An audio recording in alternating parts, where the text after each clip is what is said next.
Hello everyone, I hope you all are doing good in your studies. तो आगे next बार, जैसे कि आप लोगों को पता है, यहाँ पे मैं डीएचएस पंजाब, बीएफयूएचएस एंड जीएमसीएच की जो है वैकेंसी की तैयारी करा रही हूँ।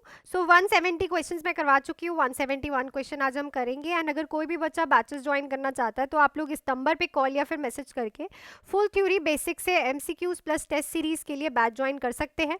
3 मंथ्स के बैच की फीस है 2299, 4 मंथ्स के बैच की फीस है 2499, 6 मंथ्स के बैच की फीस है 3199।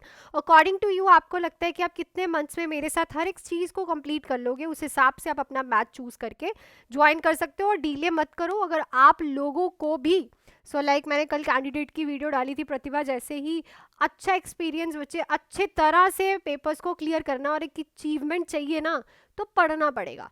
She is married, she has childs, तो चिल्ड्रंस और उस चीज़ को लेके पढ़ना पड़ेगा। Is all about the studies, ठीक है।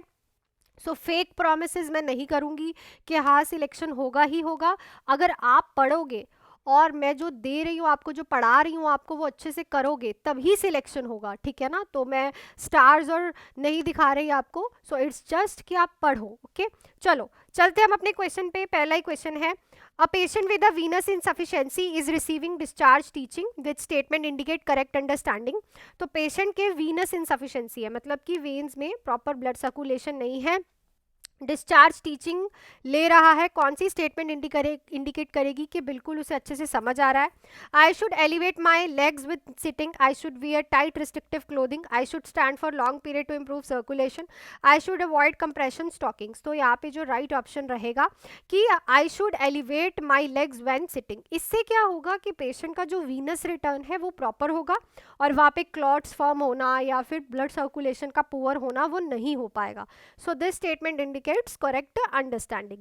Next is the nurse is monitoring a patient after thyroidectomy which finding required immediate intervention. Thyroid gland remove किया है पेशेंट का, आप मॉनिटर कर रहे हो क्या चीज़ इमीडिएट इंटरवेंशन रिक्वायर करती है?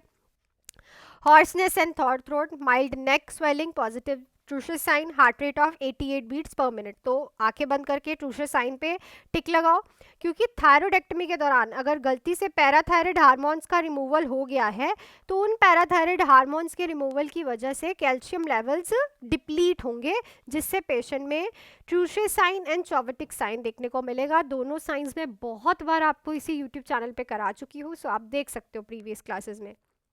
नेक्स्ट है, patient with the Addison's disease is experience nausea, weakness and abdominal pain. The nursing priority action is, तो एडिसन डिसीज वाले पेशेंट को नोजिया हो रहा है, वीकनेस है, abdominal पेन है, नर्स का प्रायोरिटी एक्शन क्या रहेगा? यहाँ पे एडिसन्स डिसीज क्या होती है, कॉर्टिजोल का लेवल कम हो जाता है, ठीक है। तो ये सारी चीज़ें देखने को मिलती है। Encourage the patient to drink fluid, administer IV hydrocortisone, check the patient blood glucose, obtain 12 lead ECG। यहाँ पे सबसे इंपॉर्टेंट है, क्योंकि पेशेंट को नोजिया, वीकनेस और abdominal पेन हो रही है, तो यहाँ पे सबसे इंपॉर्टेंट है कि आप पेशेंट को हाइड्रोकॉर्टिजोन दे दो।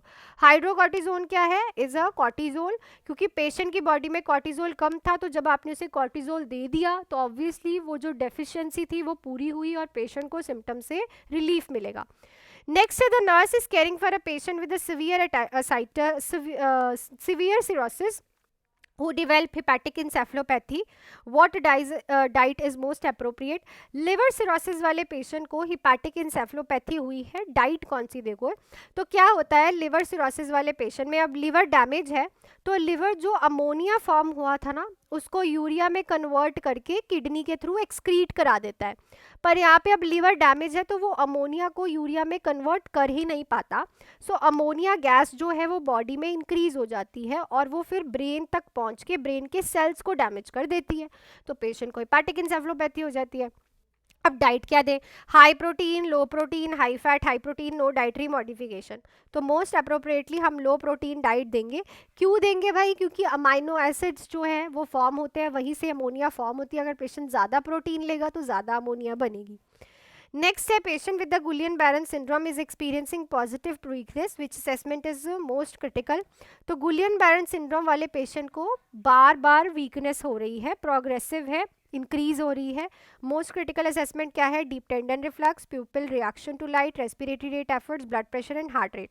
The right option is respiratory rates and effort. इससे आपको रेस्पिरेटरी मसल्स की वीकनेस के बारे में पता चलेगा और आप जल्दी उसकी प्रिकॉशंस कर पाओगे और प्रिवेंशंस कर पाओगे। नेक्स्ट है a patient with a diabetic foot ulcer ask how to promote healing which response is correct. तो डायबिटिक फुट अल्सर वाला पेशेंट कह रहा है कि हीलिंग कैसे मैं ठीक प्रमोट करूं, तो क्या रिस्पॉन्स करेक्ट है? Soak your feet in daily in warm water, apply lotion between your toes to prevent dryness, keep your blood sugar levels well controlled, walk barefoot to at home to promote circulation. तो अगर foot ulcer है ना patient को, तो most important होता है कि वो अपने ब्लड ग्लूकोज लेवल्स को मेंटेन रखे, क्योंकि अगर ग्लूकोज इंप्रूव रहेगा उसकी बॉडी में तो जो वूंड है वो हील नहीं होगा प्रॉपरली, ठीक है ना। सो यहाँ पे इंपॉर्टेंट है कि ब्लड ग्लूकोज लेवल को वो कंट्रोल रखे। नेक्स्ट है nurse is teaching a patient with the Buerger's disease about lifestyle changes which statement indicates correct understanding. तो बुर्गर्स डिसीज होती है छोटी छोटी आर्टरीज और वेन्स में कोएगुलेशन और क्लॉट्स फॉर्म होने लग जाते हैं, स्टेनोसिस और नैरोइंग होने लग जाती है। तो क्या लाइफस्टाइल चेंज आप बताओगे पेशेंट को, और वो कौन सी ऐसी स्टेटमेंट बोलेगा जिससे आपको पता चलेगा उसे समझ आ गया है? I need to stop smoking immediately, I should increase my salt intake, I need to exercise more frequently, I should keep my legs elevated at all time. तो देखो ऑब्वियसली अगर आर्टरीज और वीनस में क्लॉट्स फॉर्मेशन हो रही है, और it is main cause कि स्मोकिंग की वजह से ही ये डिसीज कंडीशन होती है, क्योंकि स्मोकिंग क्या करती है, ब्लड को डेंस करती है, ठीक है ना, ब्लड को गाढ़ा करती है, जिसकी वजह से ब्लड गाढ़ा होने की वजह से जल्दी क्लॉट्स बना के आर्टरीज एंड वेन्स में ऑब्स्ट्रक्शन क्रिएट करता है। So this statement indicates correct understanding. Next है patient with hyperthyroidism is schedule for radioactive iodine therapy which instruction is most important. तो हाइपरथायरॉयडिज्म वाले पेशेंट को रेडियो एक्टिव आयोडीन थेरेपी चल रही है, मतलब रेडियो एक्टिव थेरेपी है उसकी, तो क्या इंस्ट्रक्शन इंपॉर्टेंट रहेगी? सो आपके पास चार ऑप्शन है। Avoid close contact with pregnant women and children for few days, you will see an immediate improvement in your symptoms, take this treatment on an empty stomach with milk, you will need life long thyroid hormone replacement after this treatment. तो यहाँ पे जब भी किसी को radio active चल रहे हो ना, तो रेडियो एक्टिव का मेन होता है कि इनसे ना एमिट होती है रेडिएशंस, ठीक है, रेडिएशंस निकलती है, और वो रेडिएशंस प्रेग्नेंट वुमेन और बच्चों के लिए बहुत हार्मफुल होती है। सबसे इंपॉर्टेंट ये है कि आप उसे ये इंस्ट्रक्शंस दो। नेक्स्ट है the nurse is caring for a patient with peripherally artery disease which intervention is appropriate. Peripheral artery disease है पेशेंट को, क्या इंटरवेंशन अप्रोप्रिएट रहेगी? Elevate the leg above the heart level, apply warm compression to the leg, encourage walking and apply compression stockings. So यहाँ पे सबसे important होता है अगर पेरिफेरल आर्टरी डिसीज है वॉकिंग। ब्लड वॉकिंग से क्या होगा, पेशेंट की आर्टरीज में सर्कुलेशन प्रॉपर होगी और वहाँ पे पेशेंट को प्रॉब्लम नहीं आएगी, पेन नहीं होगी, ठीक है। So this is the appropriate intervention. Next है a patient with hypovolemic shock is receiving IV fluid which assessment best indicate improved perfusion.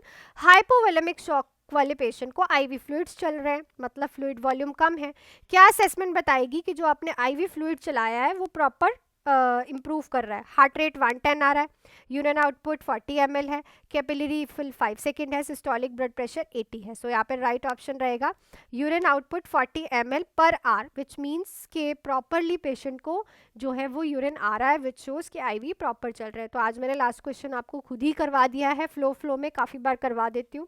Last time आपसे क्वेश्चन पूछा था डायबिटिक इंसिविडस वाले पेशेंट को डेस्मोप्रेसिन चल रही है, क्या इमीडिएट इंटरवेंशन फाइंडिंग रिक्वायर्ड करती है? देखो डेस्मोप्रेसिन डायबिटिक इंसिपिडस क्या है कि पेशेंट को जो है बहुत ज़्यादा यूरिन आता है, पॉलीयूरिया हो रहा है, ठीक है ना, पेशेंट का अंदर बॉडी में जो है पानी कंजर्व ही नहीं होता। तो इसमें से क्या चीज़ जो है आपको बताएगी कि इमीडिएट इंटरवेंशन है। डेस्मोप्रेसिन हम पेशेंट को इसलिए यहाँ पे देते हैं ताकि पेशेंट का जो पानी है वो अंदर कंजर्व हो, ठीक है ना। पर अगर पेशेंट का वेट गेन हो रहा है, इट मीन्स इंक्रीज हो रही है यूरिन आउटपुट, और पेशेंट का वेट गेन हो रहा है, ड्राई म्यूकस मेम्ब्रेन है, सीरम सोडियम 145 है, तो सोडियम लेवल तो ठीक है 135 से 145 होता है, ठीक है, और पेशेंट का अगर वेट गेन हुआ है 2 घंटे में, विच इज़ ऑल्सो राइट, क्योंकि ये दोनों चीज़ें तो राइट है। पेशेंट की अगर इंक्रीज हुई है यूरिन आउटपुट और पेशेंट का dry mucus is a common finding, क्योंकि यहाँ पे पानी रुकता नहीं है, और अगर पेशेंट की यूरिन आउटपुट और इंक्रीज हो गई है, देन दिस इज द कि डेस्मोप्रेसिन वर्क नहीं कर रही। So that's it for this video. Questions अच्छे लगे हो, क्वेश्चन समझ आए हो, वीडियो को लाइक शेयर सब्सक्राइब करना, और बैचेस के लिए आप जुड़ सकते हो मेरे साथ, टाइम आपके पास अब नहीं है, मजाक मत समझो। डीएचएस पंजाब, जीएमसीएच एंड बीएफयूएचएस के लिए जैसे ही मैंने आरआरबी वाले बच्चों को बोला था अप्रैल में पेपर आ जाएगा, आपका भी आ जाएगा भाई उसी तरह ही 2-3 महीने में। तो 3 मंथ्स का बैच 2299, 4 मंथ्स का बैच 2499, 6 मंथ्स का बैच 3199 में आप ज्वाइन कर सकते हो बेसिक से, और पढ़ो, पढ़ोगे तभी सिलेक्शन होगी। और अगर आप अपना कोई एम अचीव करना चाहते हो तो वही दिखना चाहिए, आसपास कुछ नहीं दिखना चाहिए, ठीक है। सो मिलती हूँ नेक्स्ट वीडियो में। Till then do hard work, make your parents proud and all the best.